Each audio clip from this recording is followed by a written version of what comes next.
గతంలో కూడా చెప్పాము. అప్పుడు యాక్చువల్ అప్పుడు బై ఎలక్షన్ జరుగుతున్నందువల్ల నేను ఇక్కడ లేను. దానికి సంబంధించిన ఆధారాలు కూడా ఇంతకుముందే ఇచ్చాం. అయినప్పటికీ మళ్ళీ పిలిచారు. సో మీ సూచనల ప్రకారమే జరిగిందా అని ఇలాంటి క్వశ్చన్లు అన్నీ వేశారు. ప్రజాస్వామ్యంలో ఎవరు బూతులు అట్లా పట్టాభిలాగా బూతులు తిట్టినప్పుడు బాధపడతాం, ఆక్రోశం వస్తుంది.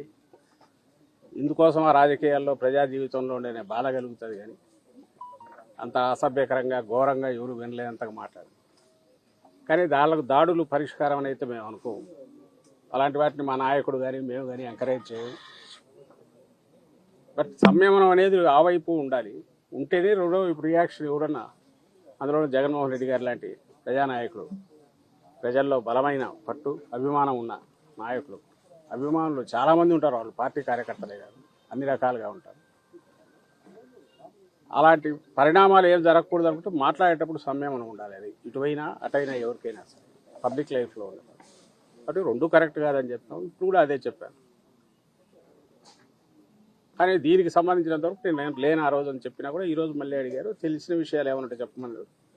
తెలియనివే మొత్తం మీరు అడుగుతున్నవేవి నాకు తెలియదని చెప్పాను. మళ్ళీ పిలిస్తే మళ్ళీ వస్తామని చెప్పాను. ఇది కేసుకు సంబంధించి ఈరోజు జరిగింది. ఇది కాక ఎలాగో సందర్భం వచ్చింది కాబట్టి ఇక్కడికి వచ్చాం. మీరంతా మీడియా మిత్రులు ఉన్నారు కాబట్టి ఈ సంవత్సరంగా మీరు చూస్తుంటే అది రోజు రోజుకు పెరిగిపోతుంది. ఈ సోకాళ్ళ రెడ్ బుక్ పాలన అనేది. ఆ రోజు అతను లోకేష్ అంటుంటే ఏదో పొలిటికల్ రిటారిక్లో పార్ట్గా అన్నారనుకున్నాం. కానీ లేదు, వాళ్ళ తండ్రి కొడుకు ముందు నుంచే ఒక పథకం ప్రకారము రావడమేంది రాక ముందు నుంచే ఎన్నికల కమిషన్ పరిధిలో ఇంకా మేము అధికారంలో ఉండగానే, జగన్మోహన్ రెడ్డి గారు వైఎస్ఆర్సీపీ అధికారంలో ఉండగానే ఎన్నికల కమిషన్ పరిధిలోకి వచ్చిందని చెప్పి దాని ద్వారా ఎంత అడ్డగోలుగా వ్యవహరించారో, ఎంత రాజ్యాంగ విరుద్ధంగా రాజ్యాంగాన్ని ఉల్లంఘించి వైలెన్స్ క్రియేట్ చేశారో అందరూ చూసాం. ఇంకా తర్వాత ఏకంగా పరిపాలనలోకి వచ్చినాక ఇంకో ఒక పథకం ప్రకారం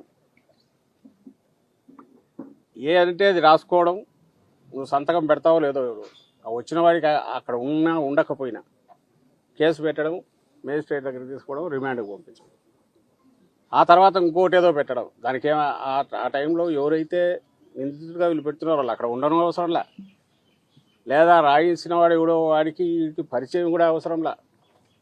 కేవలం ఈ నిందితుల మీద చంద్రబాబు గారి దగ్గర మొదలు పెడితే కింద వరకు స్థానిక నాయకుడి వరకు ఎవరికైనా కోపం ఉంటే చాలు. అది వ్యక్తిగతమైన కావచ్చు, ఇంకో రకమైనదా కావచ్చు. పెట్టు కేసు ఎత్తి ముందు లోపల పడేది. వేల మంది అవుతున్నారు. మరి మొన్న మళ్ళీ మాకు కావాలి అప్పుడు ఎమ్మెల్యేగా, అప్పుడు ఎప్పుడుదో పాతది కంప్లైంట్, మా హయాంలోనే కంప్లైంట్ ఇచ్చారు టీడీపీ వాళ్ళు ఎవరు. దాన్ని ఇప్పుడు ఓపెన్ చేసి 307 పెట్టి ఆయన మీద ఒక కేసు పెట్టారు. నిన్నటికి రాత్రి ఇప్పుడే ఇంతకుముందే తెలిసింది, కంతేరు మా పార్టీ ఎంపీటీసీ ఎస్సీ మహిళ, ఐ థింక్ రాత్రి అర్ధరాత్రి అయిన తర్వాత అనుకుంటున్నాను, తెల్లవారుదాము 3 గంటలకు వెళ్ళి ఆమె దుస్తులు మార్చుకుని వస్తాను, నైటీలో ఉన్నానంటే కూడా వినకుండా బలవంతంగా 20-30 మంది వచ్చి అలాగే ఆమె నైటీలో ఉన్న ఆమెను తీసుకెళ్ళి, మహిళని కూడా చూడకుండా తీసుకెళ్ళేసి వేశారు. ఇప్పుడు ఐ థింక్ కోర్టులో పెట్టినట్టున్నారు అనుకుంటా, పెట్టబోతున్నారు. చట్టం క్లియర్గా చెప్తుంది, చీకటి పడిన తర్వాత కానీ ఇంకో రకం కానీ మహిళల విషయంలో ఎట్లా వ్యవహరించాలనేది క్లియర్ కట్ ప్రొసీజర్ ఉంది, ఇన్స్ట్రక్షన్స్ ఉన్నాయి, గైడ్లైన్స్ కూడా కాదు, స్పెసిఫిక్ ఉన్నాయి, సుప్రీంకోర్టు ఆర్డర్స్ ఉన్నాయి. అంటే టెర్రర్ క్రియేట్ చేస్తున్నారు. రాజ్యాంగాన్ని వాడుకొని టెర్రర్ క్రియేట్ చేయడం, వ్యవస్థీకృతమైన టెర్రర్, రాజ్యాంగం వాడుకొని మిస్యూజ్ చేసి టెర్రర్ క్రియేట్ చేయడం ఇంత పథకం ప్రకారం. ఎప్పుడో 70s లాటిన్ అమెరికన్ కంట్రీస్లో వినేవాళ్ళం నియంతల పాలనలో. అంతకుముందు ఎక్కడ జర్మనీలో అక్కడ చదువుకునే వాళ్ళం. ఇప్పుడు మోడర్న్ ఆధునికంగా తయారైన మన రాజ్యాంగం దీంట్లో కూడా దీన్ని మిస్యూజ్ చేయొచ్చు, ఎంతవరకు వెళ్ళొచ్చు అనేది చంద్రబాబు నాయుడు గారు ఆయన ప్రభుత్వం చూపిస్తున్నారు. ఈ కేసు రాత్రిది చెప్తారు, అర్ధరాత్రి ఎందుకు పోవాలి, పొద్దున పోవచ్చు. నిజంగా నువ్వు కేసు ఉంది అనుకున్నా కూడా అది కూడా జరిగింది. పిల్లలకు సంబంధించింది ఏదో జరిగింది. వీళ్ళు పెట్టిన కేసు తీసుకోలేదు, ఎస్సీ కేసు పెట్టి అటువైపు నుంచి పెట్టిన వాళ్ళ కేసు మాత్రమే తీసుకొని వీళ్ళని అరెస్ట్ చేసి తీసుకెళ్ళారు. న్యాయాలు పక్కన పెడితే ఒక మహిళతో ఎట్లా డీల్ చేయాలనేది కూడా చేయలేదంటే వీళ్ళు ఎక్కడికి దిగజారిపోతున్నారు. కేవలం ఒక రౌడీలు ఎట్లా బిహేవ్ చేస్తారో, మేము ఇదిగో దౌర్జన్యం చేస్తాం, మేము దౌర్జన్యం చేస్తామనే విషయం తెలిసి భయపడాలి మీరందరూ అని చెప్పడానికే ఇవన్నీ చేస్తున్నారేమో అని అనిపిస్తుంది. మా నాయకుడు చెప్తున్నట్టు కాలం ఎప్పుడు ఇలాగే ఉండదు. ఈ పద్ధతిలో జగన్మోహన్ రెడ్డి గారు పోయింటే అసలు ఐ డోంట్ థింక్ ఇప్పుడు తెలుగుదేశం పార్టీ అనేది ఇలా ఉండేదని కూడా అనుకోవట్లేదు. కానీ అట్లా అనుకోలే ఆయన. కానీ ఇప్పుడు వీళ్ళు చూపిస్తున్నారు ఎట్లా చేయొచ్చు అనేది.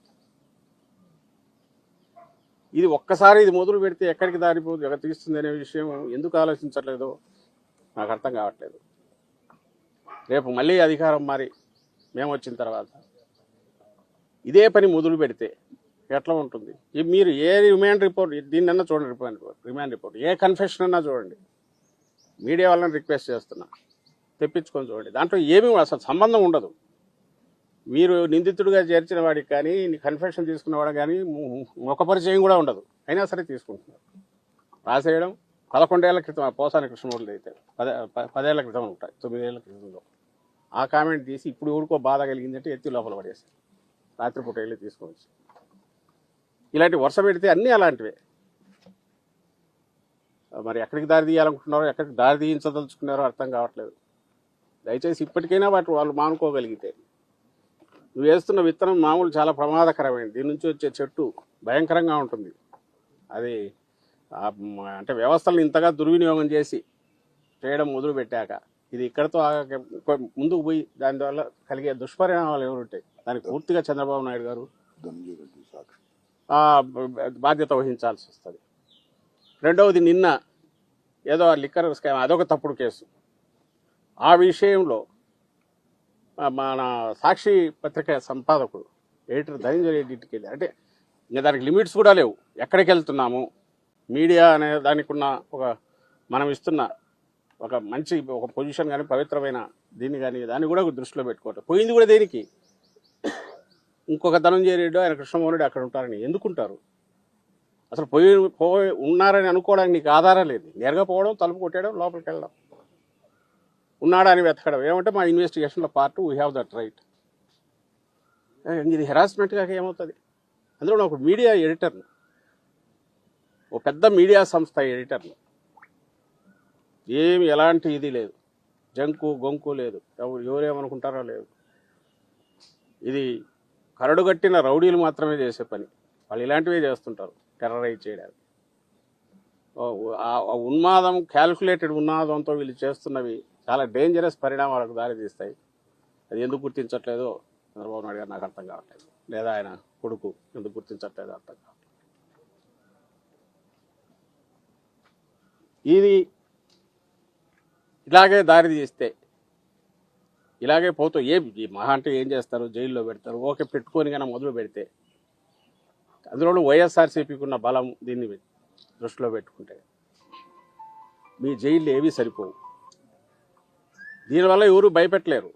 ప్రజలకు ఏదైనా సేవ చేసి, ప్రజలకు చేస్తామని చెప్పినవి చేసి, తద్వారా వాళ్ళ బ్లెస్సింగ్స్ ఏమైనా తీసుకోవడానికి ప్రయత్నం చేయాలి. కానీ దాని నుంచి దృష్టి మళ్లించడానికి, లేదా దాన్ని ప్రశ్నిస్తారని చెప్పి ఆ గొంతు నొక్కడం ద్వారా, లేదా దృష్టి మళ్లించడానికి కృత్రిమ కుంభకోణాలు మీ అంతటా మీరు క్రియేట్ చేయడం ద్వారా, లేని స్కాములు అంటూ ఒక కథ అల్లి ఒక స్క్రీన్ ప్లే తయారు చేసి పాత్రలను క్రియేట్ చేసి చేయడం ద్వారా ప్రజల దృష్టి మళ్లించవచ్చు ఎల్లకాలం అనుకుంటే అది ప్రాక్టికల్ కుదరదు. ఈ సంవత్సరం అయితే అట్లే గడుపుతూ వచ్చారు, కానీ జనం అప్పటికే విసిగిపోయినారు. ఎల్లకాలం అయితే అదే కుదరదు, అయిపోయింది, సంవత్సరం అయిపోవచ్చింది. ఇంకా వాస్తవ ప్రపంచంలోకి రావాలి. రాకపోతే అసలు 5 ఏళ్ళు కూడా జనం వెయిట్ చేయకుండానే తరిమి కొట్టే రోజులు త్వరలోనే ఉంటాయనేది స్పష్టంగా కనిపిస్తోంది.